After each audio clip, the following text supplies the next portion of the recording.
Today on People Now, why are Justin Bieber and Selena Gomez really taking a break? We have details. Jimmy Kimmel reveals why he and his wife didn't want to get too close to their son at first. We'll explain. A shocking revelation from Teen Mom star Tyler Baltera. Was Catelynn suicidal before rehab? And how did Oprah instantly bring James Corden to tears? Plus, we hope you're ready to spice up your life. A Spice Girls reunion is seeming more and more likely. Well, I was a cool nerd. Rise star Rosie Perez opens up about her own childhood and life in high school. It is all today on People Now.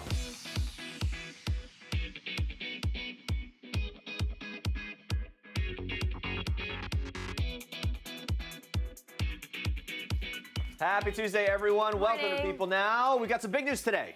Yes, we are talking a possible Spice Girls reunion. Woo! Contain your excitement, everybody. Yeah, we'll have all those details in a little bit. But for our question of the day, we want to know which member of the Spice Girls you relate to the most and why. Come on, everyone has a favorite, so don't be shy. Yeah. Let us know at People. Use the hashtag PeopleNow. Mel B, right? That's your favorite? I think that's going to, I predict that being the most popular. I don't want to taint the pool here of a popular opinion. I think it's like Sporty Spice. I don't know. All right, we'll find out. First, though, here's what you need to know and what's trending today. Selena Gomez's mom, Mandy Teefey, has been clear that she doesn't approve of her daughter getting back together with ex-boyfriend Justin Bieber, but that's not why the duo are taking a breather. According to a source, the Biebs and Gomez have, quote, their own issues and are always on and off. They go on to say Selena wouldn't base her relationship off what her mom thinks. In an interview earlier this year, Teefey admitted she was not happy about the rekindled romance, but added that, quote, Selena can live her life however she wants, as long as she is happy, safe, and healthy. In late December, an insider told People exclusively that Gomez and her mom were estranged, but that it wasn't just because of Bieber. They said, quote, Mandy and Selena have had their ups and downs before. This isn't the first time. But the mom and daughter are reportedly working on their relationship and are now back in contact. The source says they didn't talk for a while. They're not hanging out together, but they have been communicating. We'll keep you posted on that on People.com. Jimmy Kimmel is revealing why he and wife Molly McNearney did not initially want to bond with their son Billy. It's in a new interview with Oprah, the late-night host describing the roller coaster of emotions that he experienced after his baby boy underwent 2 heart surgeries, one of which at just 3 days old. Kimmel tells Oprah that he and his wife had brief feelings of detachment during that difficult time. He said, quote, there were secrets we kept from each other that we revealed only after the second surgery. The biggest one was that, I think subconsciously, we didn't want to get too close to the baby because we didn't know what was going to happen. He continues, I don't know if that's right or wrong or common or uncommon, but when I told her I was feeling that way, she said, oh, I'm so happy you said that because I was feeling that way too, and I didn't want to express it. Billy, now 11 months old, was born with the congenital heart condition tetralogy of Fallot with pulmonary atresia. Now, his famous father first revealed the condition during a tearful address back in May, explaining that his son's pulmonary valve was completely blocked and that he has a hole in the wall between the left and right sides of his heart. The little boy underwent open heart surgery at 3 days old, followed by a second surgery in December at 7 months. As for Billy's condition today, Kimmel tells Oprah that he's doing well. He adds he'll have another surgery when he's around 6 or 7 years old, but in the meantime, he's doing great. We're very happy to hear that, and to read Jimmy Kimmel's full interview, you can pick up the April issue of O, the Oprah magazine. It is on newsstands right now. Now watch this. I saw another psychiatrist today again. Already met my primary counselor, and I have a one-on-one already with her tomorrow. Good. I just wanted to see your face and my baby's face. What do you want to see? She wants to see you. Who is it? Oh my gosh! Hi, Nova. Say hi, Mama. Hi, Mom. Teen moms, Catelynn checking in with her husband Tyler and 3-year-old daughter Nova on Monday night's new episode, making the call from her rehab facility in Arizona. Now, in that emotional episode, Tyler got real about how he and Nova have coped in the wake of Catelyn's brave decision to seek help for her mental health issues, even revealing that Catelynn was frantically thinking about, quote, all these ways to kill herself and who's going to be at her funeral in the moments before she checked herself into rehab. He also says that the couple's miscarriage, which they revealed last week on the show, caused her to spiral deeper into that depression. Catelynn previously struggled with postpartum depression after Nova's birth and returned to rehab in mid-January. Now, though Tyler is seen struggling to be a single parent and keep up with the work at their company in the episode, it's clear he's there for Catelynn no matter what. He shared this photo on Instagram with a caption that reads, in part, quote, "Seeing this gorgeous woman and all the work she has done has given me such hope. I'm so proud of you, babe, and I can't wait until you finally come home. You are worthy, you are strong, you are beautiful, you are loved." Really nice message that he sent out to her, and glad to see that he's making the whole thing work in the midst of a bad to see situation. someone going through stuff like that, so best of luck to both of them. Yeah. All right, let's check in on the question of the day. In honor of a possible Spice Girls reunion, we want to know which member of the Spice Girls do you relate to the most? Chantel says, OMG, Ginger, she was so sassy and classy. Angela says, Posh Spice, her clothes, brunette, and sense of humor. I enjoy a dry, quick wit. All right, I like that. Guys, keep the comments coming in. We're going to check in with you again soon, but first, Andrea, more for us in Star Trek. Yes, Jeremy, we're kicking off Star Treks with Oprah Winfrey making James Corden a little emotional. Watch this. My worry when I woke up this morning is I don't know if I can make it through this interview without crying. Because you seem to have an unbelievable gift. Even now, I can feel myself tearing up. Well, no one is safe from the powers of Oprah Winfrey, not even funny man James Corden. The Late Late Show host had Oprah, Reese Witherspoon, and Minnie Kaling on the show. But when Corden asked Oprah how she's able to make people cry so easily, she admitted that she actually used to try to make people cry in order to connect with her interview subjects. When Corden asked Oprah to, quote, unleash the power on him, she knocked him out pretty easily by asking him about his children, Carrie, Max, and newborn daughter, Charlotte. He literally begged Lady O to stop immediately. Well, don't worry, James. Reese also admitted that Oprah made her cry in less than 5 minutes back when she was on Oprah's show in 2005. Well, things lightened up later in the interview when the A Wrinkle in Time stars started to do impressions of each other from the time they spent together on set. Oprah brought the house down with her hilarious impression of Witherspoon planning group activities. So apparently, Reese loves hiking, yoga, macaroons, and saying the word y'all a lot. That's not surprising. Reese also gave her best Oprah impression by dropping her voice very low and talking about, quote, how deep the meaning of life is. Love that. So tell me what you want, what you really, really want. I wanna really wanna say. Woo! All right, I'll tell you what we want. We want more Spice Girls. It sounds like there might be a reunion in the works, you guys. Mel B is yet again heating up the rumor mill about a reunion at Prince Harry and Meghan Markle's wedding. So Mel B first stirred the pot while appearing on The Real back in February. Now, during an interview with Entertainment Tonight, the 42-year-old singer revealed that the girls signed to Simon Fuller, the original Spice Girls manager, a few months ago. And when pressed to confirm whether the Spice Girls will be performing at the royal wedding, Mel B responded with a cryptic, "We will be doing stuff this year together, yes." This update goes with a statement the girls made to ET back in February, revealing in part, "We are always overwhelmed at how much interest there is across the whole world for the Spice Girls. The time now feels right to explore some incredible new opportunities together. We all agree that there are many exciting possibilities that will once again embrace the original essence of the Spice Girls while reinforcing our message of female empowerment for future generations." Well, fingers crossed we see them at the royal wedding, but at least we can all sleep at night knowing that something may be going down in the next 9 months. Can't wait for that.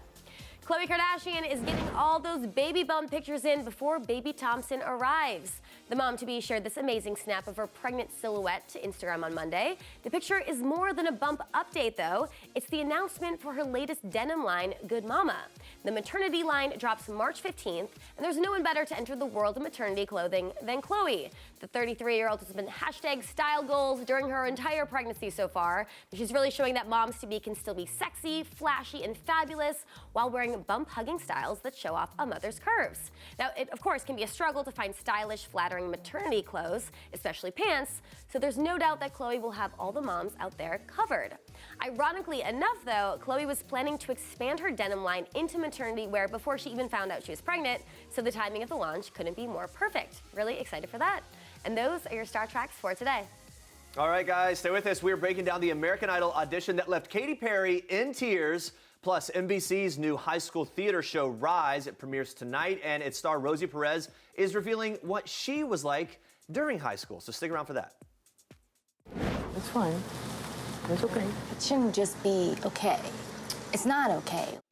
Say it with me now. The tagline is okay. It's okay. Juan Pablo's signature Bachelor line probably contributed to his status as worst Bachelor ever, Yes, unfortunately. that and the fact he didn't propose or say I love you to his final pick, Nikki Farrell. But lucky for Juan Pablo, there's a new Bachelor villain in town. Yes.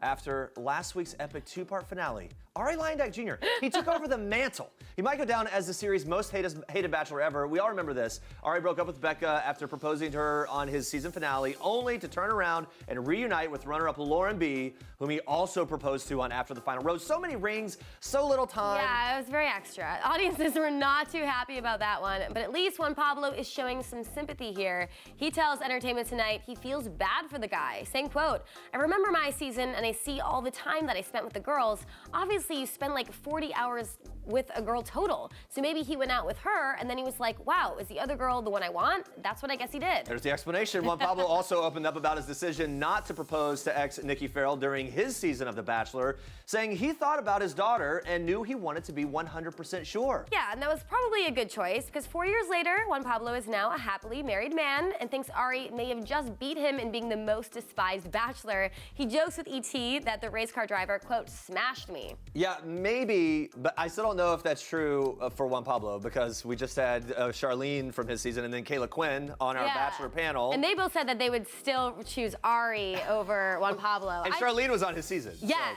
so I think that says a lot. I still think Juan Pablo is the worst Bachelor. Sorry. There were just a lot of moments, a lot of cringeworthy moments. Yeah, all during right, that season. you guys watch this. It's so very lovely, made from love. Isn't she lovely? Stop.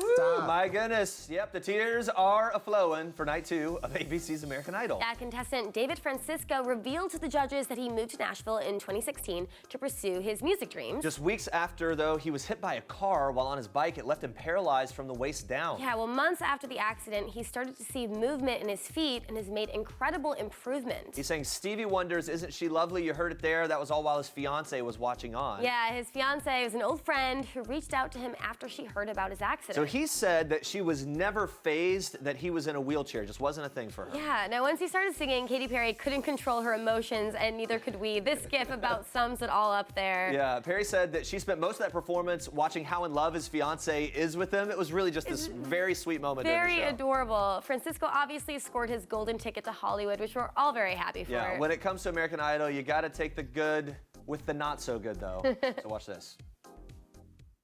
I need you now tonight, and I need you more than ever. Thank you, Autumn. All right, well, I'm going to let Luke start. Autumn, I'm not feeling it, Sugar Plum. Oh. Luke putting it like only Luke can. I feel like Sugar Plum is like a dig. It's really a dig. Subtle dig. Sadly, though, Autumn Woods did not impress the judges with her take on Total Eclipse of the Heart, if you couldn't tell. Yeah, she did not make it to Hollywood, but she was entertaining. I mean, that's the balance, right? You got the bad is at least you walk away with like feeling very proud of your entertainment. You're quality. loving this reboot, I right? am. Well, I'm liking it. I'm giving it a chance. I think Okay. there's some rough things around the edges here, but I'm on board to stick with it for a while. If you're already loving the show, though, this season, you can watch more Idol auditions this Sunday on ABC. This is Jennifer Lawrence in People. This is Jennifer photobombing Taylor Swift, and Sarah Jessica Parker and Liam Hemsworth, proving that while we all love the fashion of the red carpet, it's people who steal the show. People. The details make the story. Well, guys, Meghan Markle just made her biggest royal debut yet alongside Queen Elizabeth. On Monday, Meghan joined fiancé Prince Harry and other senior members of the royal family for a church service at Westminster Abbey in honor of Commonwealth Day, a day that officially celebrates the 53 nations that make up the Queen's Commonwealth. And Meghan hasn't missed a beat when it comes to her new royal duties. Here to break down the global event is our royal correspondent, Imogen Lloyd-Webber. Welcome, Imogen. Good to see you. The big event here. Now, we do know that it's a big deal that this is Meghan's first official appearance at the Queen's side, but tell us again why it means so much. Yeah, yesterday's service underscores the speed with which Meghan has taken on official royal duties. In the weeks before she married William in 2011, Kate didn't attend anything public with the Queen. The Queen, as you mentioned, is head of the Commonwealth, a global network of 53 countries with more than 2 billion people. and the annual Abbey service is the largest annual interfaith gathering in the UK. So it's a big deal to see Meghan included in such a large-scale family event. She's clearly feeling confident enough that she can cope. The royal family are a lot more mindful of this after learning from the tough time Diana had when she married in and was thrown in the deep end. Yeah, so she's kind of getting her feel even before being married. All right, let's start from the beginning here. The moment we were all waiting for, the Fab Four's arrival. Are we calling them this officially? I hope so, but break it all down for us. Yeah, Prince William, Prince Harry, Princess Kate and Meghan arrived at Westminster Abbey together. Meghan wore a cream coat and navy dress by Amanda Wakely with a matching beret by Stephen Jones. Meghan also carried a mini blue navy cross-grain leather bag from Marbury with a gold chain strap. Meghan's future sister-in-law Kate, who is expecting her third child next month, opted for a dark blue coat from Bellua London and matching Lock & Co hat. It's actually the same navy blue coat we saw her wearing when she was pregnant with Princess Charlotte. Oh, I remember. Yeah, Just got of course that you do. one right there. Royal protocol dictates that women wear hats for formal events, although never indoors after 6 p.m. That's when the tiaras come out, but those are for married ladies only. Right, I remember this rule, yeah. Very important. Following them were William and Kate's dad, Prince Charles and Camilla, Duchess of Cornwall, and then, of course, the Queen. The service can't start without her. The Queen's pretty important in that whole thing. A little bit. Now, once inside, how did the whole ceremony kick off? I know there's a lot of sort of pomp and circumstance. Yeah. When the Queen arrived, everyone sang God Save the Queen, the British national anthem, even Meghan. Meghan is in the process of becoming a UK citizen. The congregation of 2,000 people included dignitaries from across the Commonwealth and more than 800 schoolchildren and young people. The theme for this year's event was Towards a Common Future, which is all about how the Commonwealth can address global challenges and work to create a better future for all citizens through sub-themes of sustainability, safety, prosperity and fairness. All right, now the service also featured a performance from One Direction's Liam Payne. Got a lot of attention. Let's take a quick look at this. One day our generation is gonna rule the population. So we keep on waiting, waiting on the world to change. Go, doing his thing. That's, of course, a cover of John Mayer's Waiting on the World to Change. The Queen could have anyone she wants perform during the service. How was Liam chosen for this event? I'm picturing maybe Meghan and Kate got together and said, here's our choice. It's not quite as random as you might think. As we mentioned, it's an interfaith service that organisers want to make accessible to as many people as possible. And Liam previously met the Queen last year for the Young Leaders Awards, describing it as an honour. They go way back. Yeah, he was following in the footsteps of Ellie Goulding, who performed last year. All right, it's a lot of pressure to perform in front of the Queen, so well done to Liam. Well done him. One person who might disagree with me is Prince Harry. He's making headlines for a moment here that we have. What do we think? A coincidence or Harry throwing a little shade? I mean, it did. Not so sure. Social media was set alight with this one. Maybe a little bit of shade. Maybe a little bit. Maybe a little bit. You know what, guys? I think he's just turning and saying something.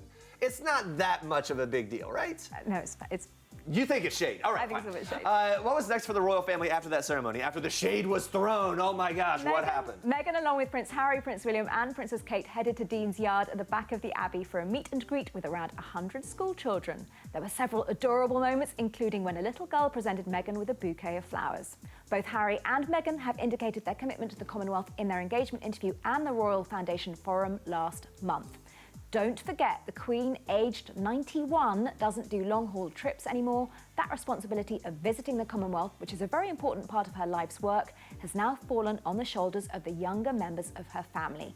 But she did take the time to greet some of the children immediately after the service and was presented with a bouquet of her own. All good stuff. Always great to see the royal family together doing their thing. The Fab Four. Fab Four. They're at it. They're doing their thing. A lot more to come. Thank you so much, Imogen. Good to talk to you. This is Jennifer Lawrence in People. This is Jennifer photobombing Taylor Swift and Sarah Jessica Parker and Liam Hemsworth, proving that while we all love the fashion of the red carpet, it's people who steal the show. People. The details make the story. I love boxing, but I don't like to get hit in the face. Yeah, all right. Just because the New York Times called Rosie Perez the first lady of boxing does not mean that she is going to get herself in the ring. Though this moment I had with her backstage seems like she might have a little fight in her. I was a little nervous. She's a tough cookie. When Rosie's not busy with boxing, Perez has been gearing up for her new show, Rise, premiering tonight on NBC. She plays an assistant high school theater director. You can kind of think Friday Night Lights meets Drama Club here. She stars alongside Josh Radnor, whose character is determined to shake things up in the theater program and help the children explore their self-expression. Now, since the show is surrounded around high school, I had to ask Perez what she was like back in the day. Watch this.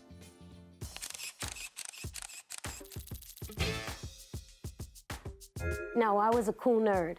Oh, okay. Yeah. A cool nerd. Yeah, I knew so many people, but you know, I was a bookworm and my head was down. You know, I had an agenda. I was going to like take life by the reins and just go with it. And so I understood at a young age that education was my path to success. So I was very, very serious, but yet I was also the class clown. And the class clown aspect of who I was as a young person was a complete facade, because inside I had a bittersweet childhood. So I was kind of a very sad kid. That changed once I was an adult, because I worked really hard to make sure that I had a very prosperous life.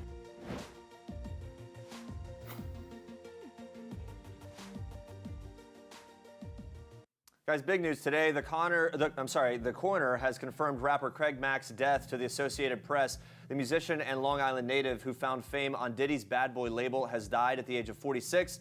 His producer confirmed to the New York Daily News. Mack, who first rose to fame in 1994, died of heart failure near his home in South Carolina on Monday, this according to the LA Times. Alvin Toney, who produced Mack's albums Project Funk the World and Get Down Remix, recently visited Mack to film a documentary about the late rapper's story, including his decision to quit hip-hop and dedicate his life to God. Tony says Mack told him during that meeting that he'd been sick for some time, adding the retired rapper was, quote, prepared for whatever comes to go home to the Lord. He wasn't scared. He was ready.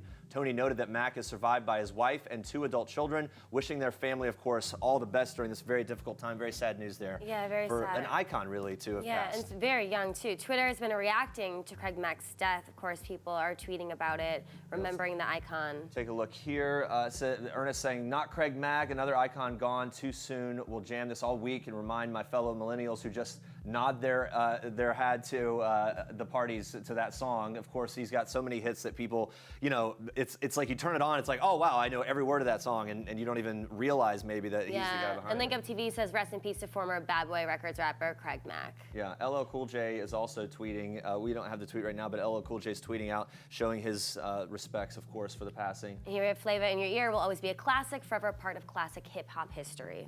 There you go. All right, so a lot of people reacting. It'll continue to trend. No doubt this will trend all day today on Twitter as we see more and more people reacting, more people finding out that sad news. Also today, guys, our question of the day. We'll check in with that one last time. We've been talking about a possible Spice Girls reunion. It got us all thinking, which member of the Spice Girls can you relate to the most and why? One Twitter user says, I always wanted to be Baby Spice, but I always had to be Sporty Spice. But in reality, I think I was a ginger. Wow, that is like true. It's what you think. crisis. It's what you think you are, but when you know what you really are. I see, like what you aspire to be, and then what you really are. Yeah. Another Twitter user saying, I have my dream, want to be Spice Girl, Posh Spice. Who's more perfect than Victoria Beckham? That's a good question, because I don't know if we have an answer for that. The answer's no one. No one. Well, guys, we're going to be asking you a new question of the day tomorrow on People Now. Come back at 8:30 a.m. Eastern for that. And coming up tomorrow, American Idol alum Scotty McCreery is here talking about his new album and giving us all his engagement details. Plus, Peter Krause is breaking down everything you need to know about his new show, 911. Yes, thank you so much for watching. For now, we leave you with a very hilarious one last thing from Superstore's Lauren Ash. Bye, guys. Hey, I'm Lauren Ash, and this is One Last Thing. My last big splurge, I spent $250 on a custom-made butt cake in the image of my own butt for my birthday. I had my boyfriend take a picture of my butt. We sent it to a baker in West Hollywood, and they created a cake in that likeness, and it was the best $250 I feel I've ever spent. The last time I laughed so hard I cried was on set of Superstore. We played an amazing prank on Ben Feldman, who was directing an episode of the show, and we had a sign made for his parking spot that said BJ Novak, another actor that he often gets confused with. So we thought, what better way to welcome him into his week of directing us than to shame him by reminding him that people will mistake him for another person. The last show I binge watched, Love After Lockup. I'm a Mormon girl. He's a gangbanger. I am so obsessed with this. My boyfriend and I are living long distance right now, and we literally Skyped to binge the last 3 episodes together because we had started it together and we had to finish it together, and it gave. There you have it. One last thing.